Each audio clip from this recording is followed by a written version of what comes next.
Hello guys, welcome back to my YouTube channel architecture life and studies. तो आप लोगों के बहुत सारे क्वेश्चन आते हैं कि भैया आर्किटेक्चर में हमारे लिए कौन सा लैपटॉप बेस्ट होगा। अभी आपने थंबनेल में देख ही लिया होगा जो आज की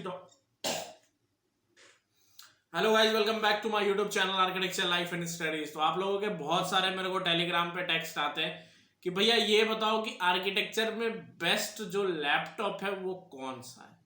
मतलब कौन सा लैपटॉप हम ले लें कि हमारा जो 5 साल है आर्किटेक्चर का वो अच्छे तरीके से कट जाए, या फिर कौन सा लैपटॉप है जो बेस्ट है फॉर आर्किटेक्चर। मतलब आर्किटेक्चर में बहुत सारे सॉफ्टवेयर हमें यूज करने होते हैं, सॉफ्टवेयर पे भी मैं एक वीडियो बना दूंगा आपको। अब आप फर्स्ट ईयर में जा रहे हो तो बहुत सारे बच्चे क्वेरी करते हैं भैया लैपटॉप कौन सा ले ले, अभी बिग बिलियन डेज सेल चल रहा है, अभी दिवाली सेल चल रहा है, आप मेरे को बताओ। तो मैं अपनी तरफ से उन्हें जितना हो पाता है सजेस्ट करता हूं। अभी मैं आपको सारे प्रोसेसर बताऊंगा जो एक आर्किटेक्चर स्टूडेंट का जो लैपटॉप होता है वो मिनिमम कौन से प्रोसेसर का होना चाहिए। अगर मैं बताऊं आपको तो i3 का जो, अगर आप यूज करना चाहे ना तो आप i3 भी यूज कर सकते हो। ठीक है, करने वाले बच्चे पुराना i5 भी लैपटॉप यूज कर लेते हैं, 5-5 साल पुराना जिनका i5 का लैपटॉप है वो भी यूज कर लेते हैं। लेकिन अगर आप एक बेसिक लैपटॉप पर्च कर रहे हो और अपने आगे के 5 साल के लिए, 5 साल में जो भी आप आर्किटेक्चर में सीखोगे वो सारा चीज आप उस लैपटॉप पे करना चाह रहे हो, तो बेसिकली आपके पास मिनिमम से मिनिमम कौन सा लैपटॉप होना चाहिए, कौन सा प्रोसेसर का लैपटॉप होना चाहिए। एक्सट्रीम लेवल का भी मैं आपको दिखाऊंगा और अपना ड्रीम लैपटॉप भी दिखाऊंगा कि ड्रीम लैपटॉप मेरा कौन सा है। ठीक है, सिर्फ और सिर्फ जो आर्किटेक्ट के लिए बना है, सिर्फ और सिर्फ आर्किटेक्चर के लिए बना है, मतलब बेसिकली कहे तो ग्राफिक डिजाइन वगैरह के लिए, रेंडर करने के लिए एचपी की तरफ से वो लैपटॉप बनाया गया। ठीक है, तो इन सब चीज के बारे में मैं आपसे आज बात करूंगा अपने इस वीडियो में। तो सबसे पहले हम बात करते हैं बेसिक कि एक बेसिक लैपटॉप क्या होना चाहिए। अगर मैं इंटेल प्रोसेसर की भी बात करूंगा और राइजन प्रोसेसर की भी बात करूंगा, देखो सबसे पहले तो मैं आपको ये बता दूं, जो भी मैक यूज करना चाह रहे हैं तो वो जो भी कह रहे हैं कि मैं मैक यूज करना चाहता हूँ भैया, क्या मैं मैक बुक ले लूं, तो मैं मेरी तरफ से उनको 80% सजेशन है कि आप मत लो। 20% अगर आपको मन कर रहा है तब जाकर के ले लो। बाकी मैं तो सजेस्ट करूंगा आप मैकबुक के चक्कर में मत पड़ो, आगे चल के बहुत दिक्कत होने वाली है क्योंकि आपको ढेर सारा सॉफ्टवेयर इंस्टॉल करना पड़ेगा लैपटॉप में। ठीक है, बाकी आप समझ लो, सब कुछ यूट्यूब पे नहीं बता सकता मैं। ठीक है, बहुत सारे लोग आ जाते हैं कहने के लिए कि आप सर टीचर हो और उसके बाद भी आप ये सब कहते हो। तो मैकबुक अभी मत लो, वो तुम्हारे यूज की चीज नहीं है। तुम्हें विंडो ही लेना पड़ेगा, विंडो ले लो। ठीक है, मैं कौन सा लैपटॉप यूज करता हूँ मैं वो भी दिखाऊंगा आपको। तो सबसे पहले हम मिनिमम जो हमारा इंटेल का प्रोसेसर है वो आपका कौन सा होना चाहिए मिनिमम। सबसे पहले आपके पास देखो, मैं जो अभी यूज कर रहा हूँ वो i5 नाइन्थ जनरेशन है। आज से 1.5 साल पहले मैंने लिया था, जब नाइन्थ जनरेशन और टेंथ जनरेशन तुरंत तुरंत आया था तब मैंने नाइन्थ जनरेशन लिया था। ठीक है, i5 का नाइन्थ जनरेशन। आप i5 का 11 जनरेशन लो क्योंकि आगे आपको 5 साल यूज करना है। ठीक है, तो i5 मिनिमम, अगर आपका मिनिमम से मिनिमम बजट है, अगर मैं आसूस की बात करूं, यही अगर i5 11 जनरेशन आप लेने जाओगे तो आपको 50,000 के अंदर मिल जाएगा। ठीक है, 50,000 के अंदर मतलब 40,000 के लगभग आपको मिल जाएगा विथ गेमिंग लैपटॉप। ठीक है, तो सबसे पहले तो ये याद रखना है आपको कि आपको गेमिंग लैपटॉप लेना है क्योंकि आर्किटेक्चर में आपको बहुत सारे सॉफ्टवेयर यूज करने पड़ेंगे, जैसे लूमियन हो गया, रैबिट हो गया, ये सारे जो सॉफ्टवेयर हैं वो आपके गेमिंग लैपटॉप पे ही चलेंगे। ऑटोकैड तो बिना ग्राफिक्स कार्ड के भी चल जाता है। ठीक है, तो i5 11 जनरेशन और आपके पास 500 GB SSD। अगर SSD 500 GB ना मिले तो 256 से भी काम चल जाएगा। ठीक है, 256 GB SSD से भी काम चल जाएगा। 1 TB हार्ड डिस्क होना ही चाहिए। इससे क्या होता है, SSD जितनी ज्यादा होगी उतना स्पीड आपका लैपटॉप काम करेगा, कोई भी सॉफ्टवेयर आपके लिए इजी का मतलब अच्छे तरीके से काम करेगा।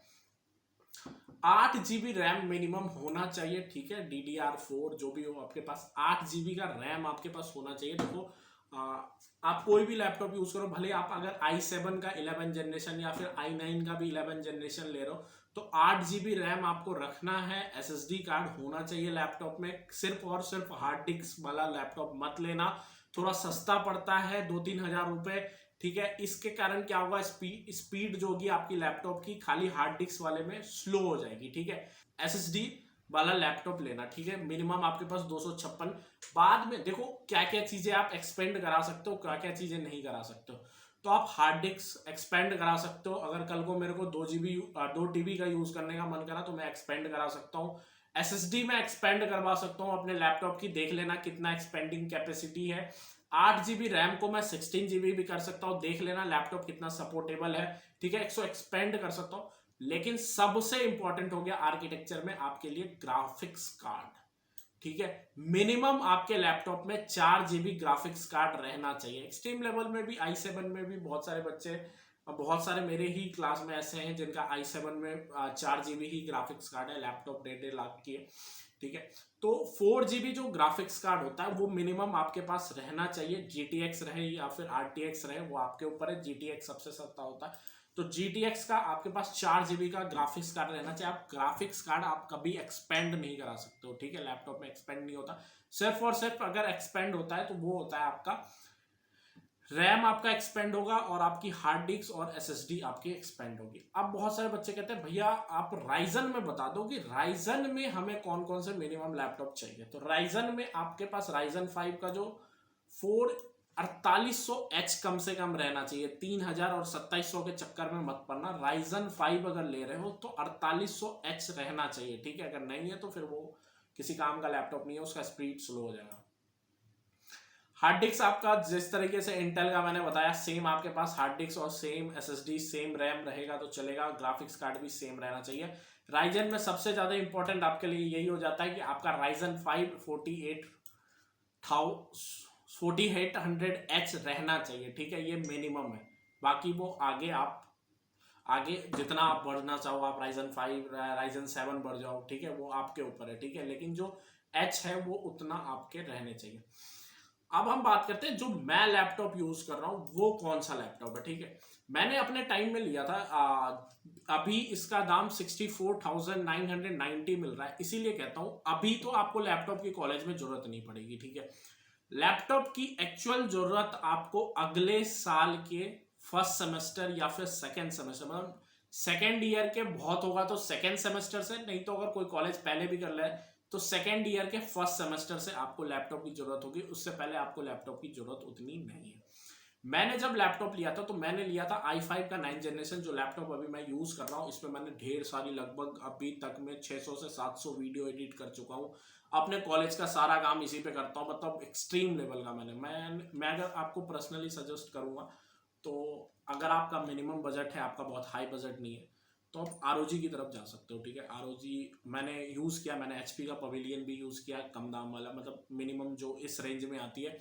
HP पवेलियन हो गया या फिर आपका ROG हो गया या फिर आसूस का कोई हो गया या फिर लेनोवो हो गया, ठीक है। मैं सारा यूज़ किया हूँ, मेरे को जो अच्छा लगता है। ये नहीं कह रहा कि मेरे पास ये लैपटॉप है तो अच्छा है, लेकिन मैं अपनी तरफ से कहता हूँ ROG बेस्ट है, स्पीड है। और इसमें जो रेट होता है, जब आप लूमियन सॉफ्टवेयर चलाओगे तो उसमें रेटिंग दिखती है कि कितना स्पीड है। तो इसकी जो स्पीड आती है अभी i5 की, मीडियम पूरा क्रॉस करता है, ठीक है। इतना HP नहीं क्रॉस करता है, इतना आपका वो लेनोवो नहीं क्रॉस करता है। तो मैं कहूँगा कि आसूस अगर ले रहे हो तो आसूस में ROG चले आना। मिनिमम मेरे को यहाँ पे 64 लिखा हुआ है, लेकिन मेरे को बिग बिलियन डेज सेल में पड़ा था, ये सिर्फ और सिर्फ 55 अप्रोक्स पड़ा था, ठीक है। आपको भी जब भी आप लोगे तो वही 50-55 के रेंज में पड़ जाएगा। उस समय कोविड का टाइम था, लैपटॉप के डिमांड्स बहुत ज़्यादा थे लेकिन लैपटॉप बहुत कम था, इसीलिए रेट बहुत ज़्यादा मिला था मेरे को। अभी तो रेट बहुत कम हो गया। तो इसमें भी देखो 8 GB RAM, 1 TB SSD, 256 SSD है, विंडो 10 है, 4 GB ग्राफिक्स कार्ड है, एनवीडिया GTX है, ठीक है। 1650 60 हर्ट का लैपटॉप है। रिफ्रेश रेट जो है इसकी वो 60 हर्ट है, ठीक है।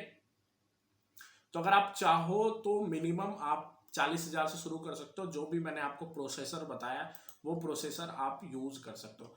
बाकी मैंने कहा था कि शुरुआत में कि इस ये वाला प्रोसेसर मिनिमम में आप यूज कर सकते हो, बाकी आप i7 ले लो। ग्राफिक्स कार्ड आपका 4 GB से कम नहीं होना चाहिए, SSD होनी चाहिए लैपटॉप में, ठीक है। रैम आपका मिनिमम 8 GB होना चाहिए। अब आप पे डिपेंड करता है प्रोसेसर आप कौन सा ले रहे हो, i7 ले लो, i9 ले लो, ठीक है, जो भी आप।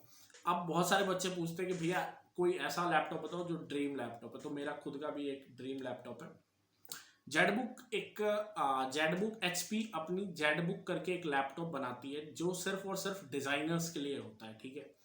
इसका कॉस्ट बहुत ज़्यादा है। ये जो लैपटॉप है इसका कॉस्ट लगभग 2.5 लाख से 3 लाख के बीच में, ठीक है, 3 साढ़े 3 2.5 लाख से ऊपर ही समझ लो आप इसकी लैपटॉप है। इतने में तो बहुत अच्छी पीसी बिल्ड हो जाती है, ठीक है। लेकिन इसके प्रोसेसर मैं आपको एक्सप्लेन करता हूँ। इंटेल का i9 11 जनरेशन है ये, सबसे लेटेस्ट, अभी 12 जनरेशन आ चुका है, ठीक है। तो इसका 11 जनरेशन भी अवेलेबल है, 12 जनरेशन भी अवेलेबल है। तो i9 का 11 जनरेशन 1 TB SSD, ठीक है। और वहाँ पे आपको अभी जो मैं लैपटॉप यूज़ कर रहा हूँ इसमें 256 ही है, ठीक है। मतलब समझ लो 256 और वो 1000 SSD है, ठीक है। अभी जो यूज़ कर रहा हूँ मैं इसमें 8 GB रैम है, लेकिन इसमें जो रैम है वो 34 GB रैम है, ठीक है। DDR5, ठीक है। तो ये जो है वो DDR4 ही है। और अगर मैं रैम की बात करूं तो 8 GB रैम, वो भी RTX 3070, जो अभी मैं यूज कर रहा हूँ ये NVIDIA 1650 वाली ग्राफिक्स कार्ड है। लेकिन इसमें जो ग्राफिक्स कार्ड लगा हुआ है वो RTX NVIDIA RTX 3070, बहुत हाई ग्राफिक्स कार्ड है। और वो भी ग्राफिक्स कार्ड आपके पास 8 GB का है। मतलब पूरा जो लैपटॉप है वो फुल्ली डिजाइंड है सिर्फ और सिर्फ डिजाइनर के लिए और आर्किटेक्ट्स के लिए। जो प्रोफेशनल आर्किटेक्ट्स होते हैं वो ये लैपटॉप यूज करते हैं, ठीक है। विंडो 10 प्रो ये मेरा ड्रीम लैपटॉप है। अभी इतना पैसा तो है नहीं इसके लिए, मेरे को अपनी दोनों किडनी बेचनी पड़ेगी तब जाकर के होगा, ठीक है।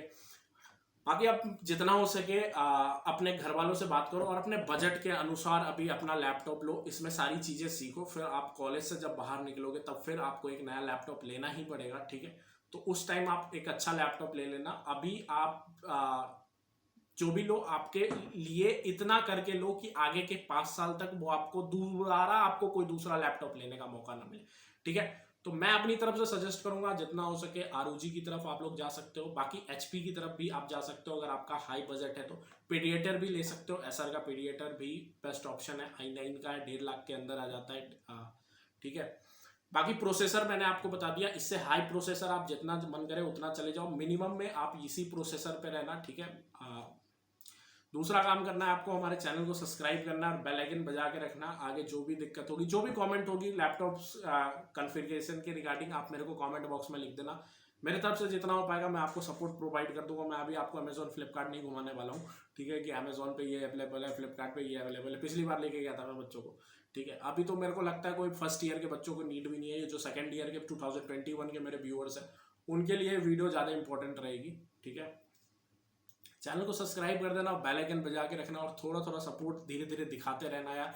क्या हो जाता है ना, बच्चे जब खत्म हो जाते हैं, जब उनके एडमिशन्स हो जाते हैं तो बच्चे थोड़े इधर उधर चले जाते हैं, वो चैनल पे फिर वापस नहीं आते। तो कभी कभी थोड़ा थोड़ा आ करके हमें सपोर्ट करते रहना, हमें भी अच्छा लगता है। अचानक से हमारी ट्रैफिक एकदम डाउन हो जाती है जिससे अच्छा नहीं लगता, ठीक है। तो थोड़ा थोड़ा आप सपोर्ट दिखाते रहना। बाकी हम हैं ऑलवेज आपकी मदद के लिए आगे भी रहेंगे, ठीक है।